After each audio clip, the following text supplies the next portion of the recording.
my Chinese name is Lin Yujie. And what is your Chinese name? My Chinese name is Wang Nina. Nice to meet you. Nice to meet you too. So, the first question.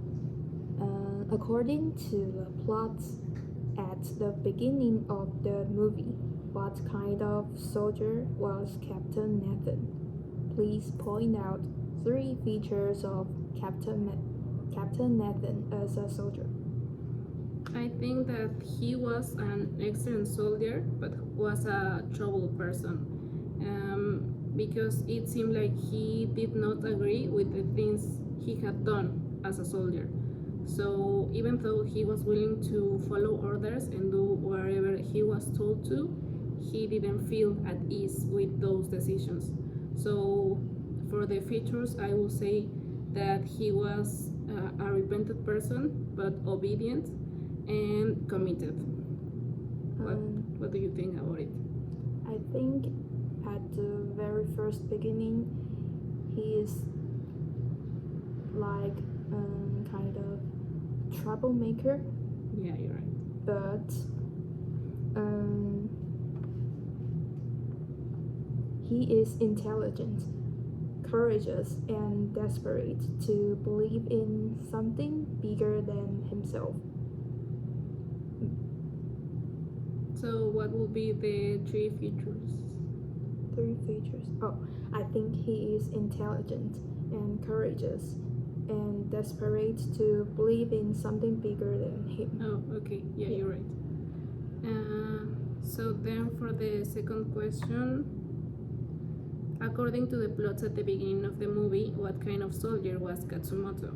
Please point out 3 features of Katsumoto as a soldier.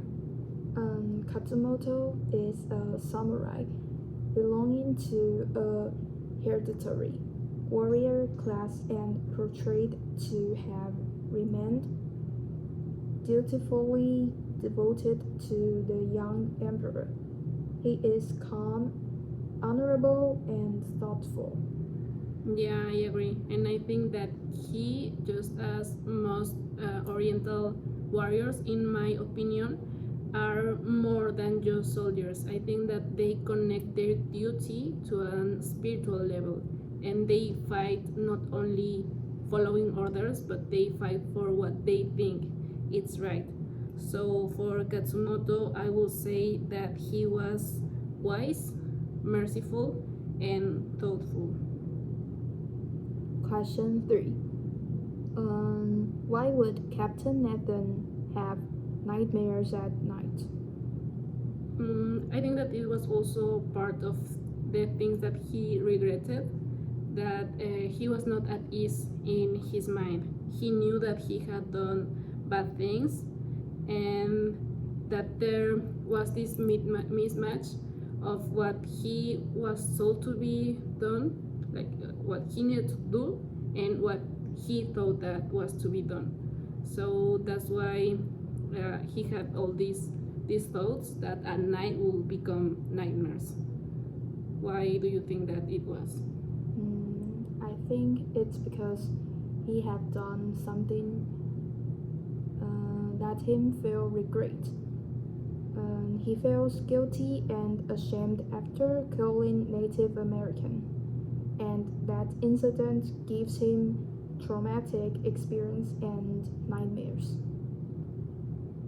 Yeah, you're right. So why would you think that Captain Nathan lost the first battle he had with the samurais? I think the reason Captain Nathan lose the battle, maybe he is lack of familiarity. His lack of experience and understanding of samurai combat put him at a disadvantage, so he lose the first battle. Yeah, I think you're right. There was also the fact that the soldiers he had were not ready yet.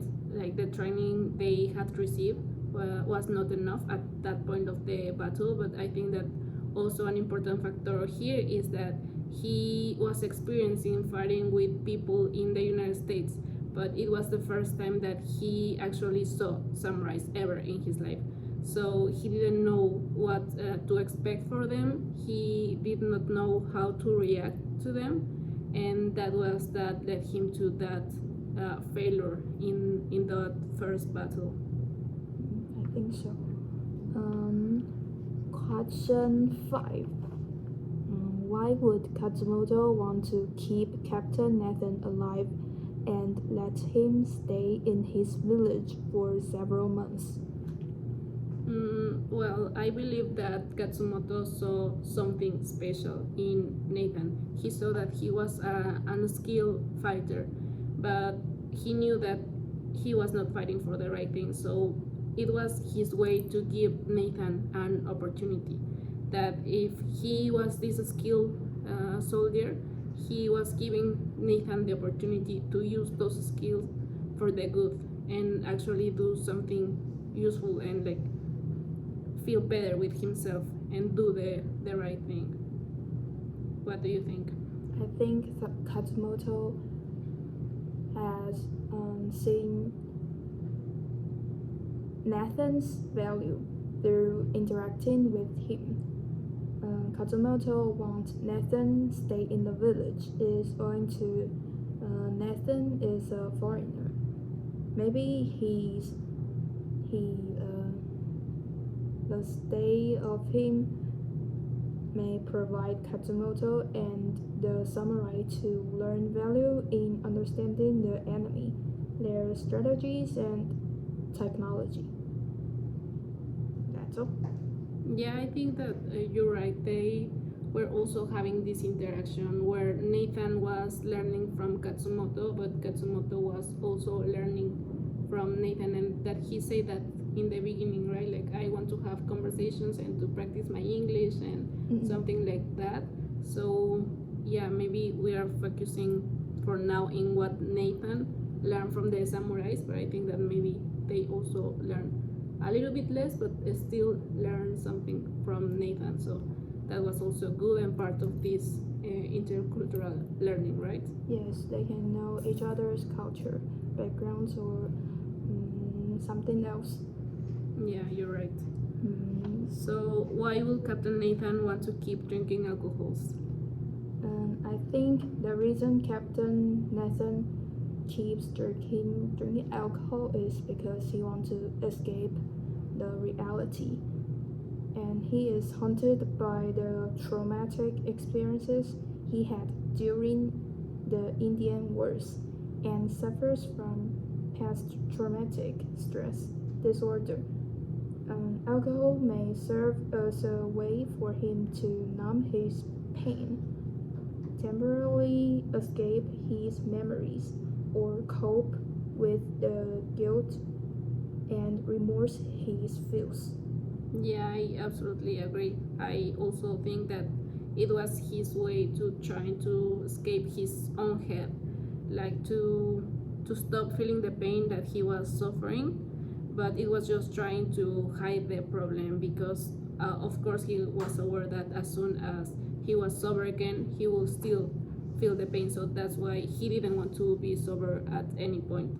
And yeah, instead of facing the problem by itself, he was just trying to find a quick solution, but he needed to work on his own mind so he could actually feel better and not just trying to minimize what the problem was. And it was funny because he didn't know any Japanese at all, and the only thing he was able to say was like he wanted to drink alcohol. So yeah, I find it very funny. I think yes, he's full of courageous and brave. Yeah, you're right. And so, question 7. Yeah. Oh, in the village, when Captain Nathan was told by Ujo to drop the wooden sword, why wouldn't he drop it? I think that it was out of his instinct to survive, that he did not know how to use the sword and was aware that the people surrounding him was better at fighting with the sword than him, but he was still willing to try. Like he was not going to give up and was going to do his best, even if he knew he was in a disadvantage. He will just fight, because I think that he was also very passionate.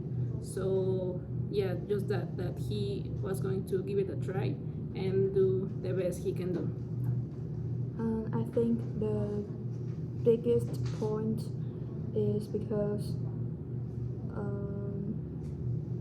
Captain Nathan's awareness and fairness. He may perceive dropping his sword as a sign of vulnerability, as he would be unarmed in a foreign and potentially hostile environment. He is not very familiar to the place he's been. He may feel more secure and confident with a weapon in his hand, even if it is just a wooden sword. Yeah, and I think that it is also because that was everything that he was used to, right? As a soldier, of course, he was confident having a weapon in his hand, even if when he was not that familiar, but just having that, it was like something familiar to him and what he was used to have as a soldier. Yes. So, question 8. Why would Captain Nathan want to learn the culture, the language, and the sword skills in the samurai's village? I suppose it's because his curiosity is rising gradually during the time he spent in the village. He starts to embrace this foreign culture. He is not resist of it anymore. Yeah, I think that he was also just showing at all these people that they were enjoying their life, and they seemed so peaceful, because they didn't have any money, any luxuries, or any fame, but they didn't need it. They were just being happy and enjoying a tranquil life. And I think that actually Captain Nathan was quite envious of them, because that was the peace that he needed and that he lacked the most. So that's why he wanted to be like them, and for doing so, he needed to learn from them and from their culture, their rituals, and like this state of mind that allowed them to have this peaceful life. And yeah, of course, for doing so, he needed also to learn the language, and I think that he did it pretty well. I mean, I'm learning Chinese for some years, and I cannot be as fluent as he is with Japanese in just a couple of months. Yes, I agree. He's a very fast learner. Yeah, I wish I could do the same. Yeah. Question 9. When Katsumoto was captivated in Tokyo, why did Captain Nathan want to rescue Katsumoto? It was probably because he changed his mind when he got to know Katsumoto, because he knew very little when he was told like fight Katsumoto. He didn't know nothing about him, and he was thinking that he was an enemy of the emperor, and that maybe he wanted to do something bad to him or something like that. But then when he got to know Katsumoto, he realized that actually he was trying to help not only the emperor but also Japan.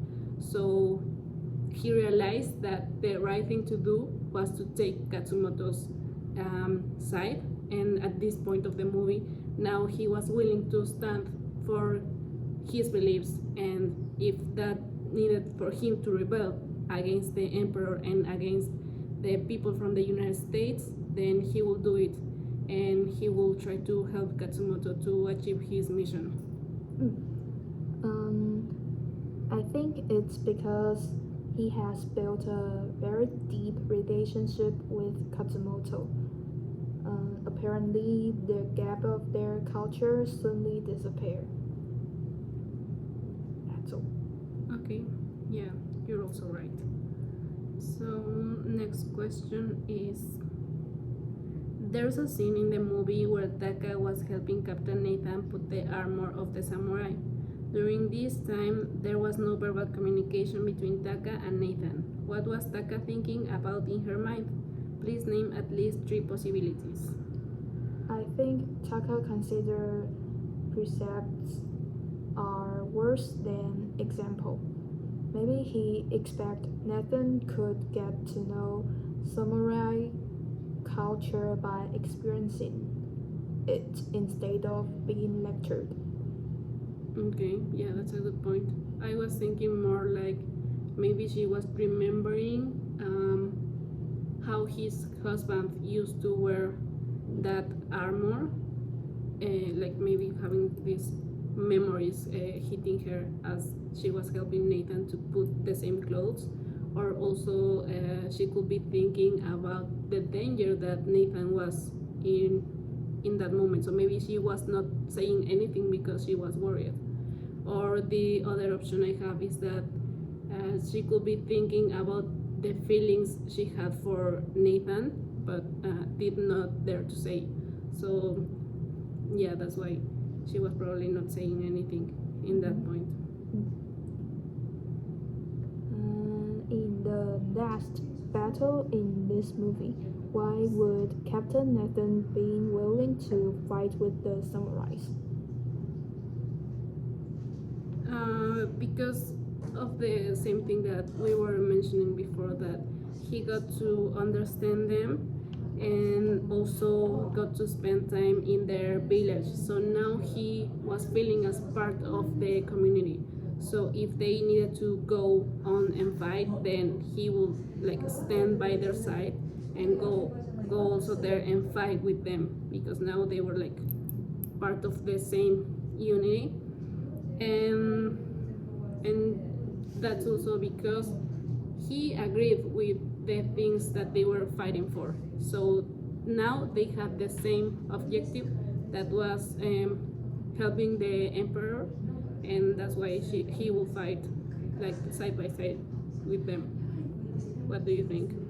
In my opinion, Nathan not only wants to fulfill the mission of a soldier, but wants to sacrifice himself through the mission.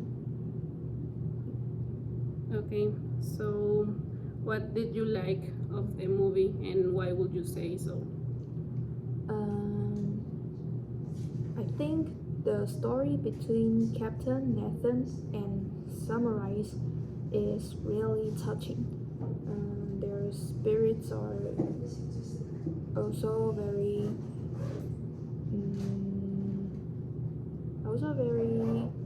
touching, and their genuine relationships conquers their culture differences.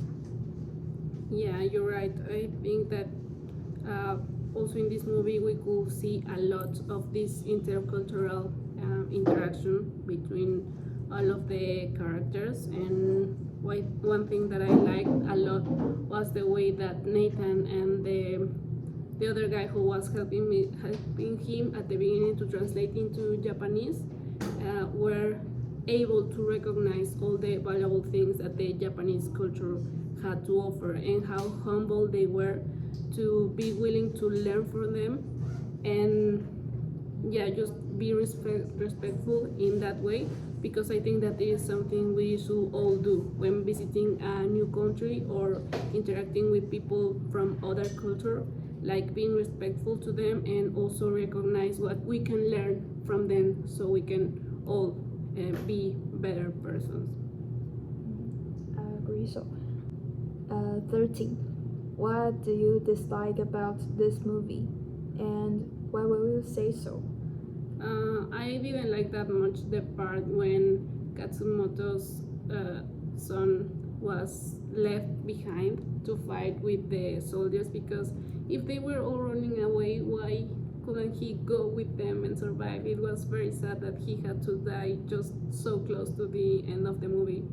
So yeah, that's the thing that made me the most sad. Mm-mm. What you didn't like?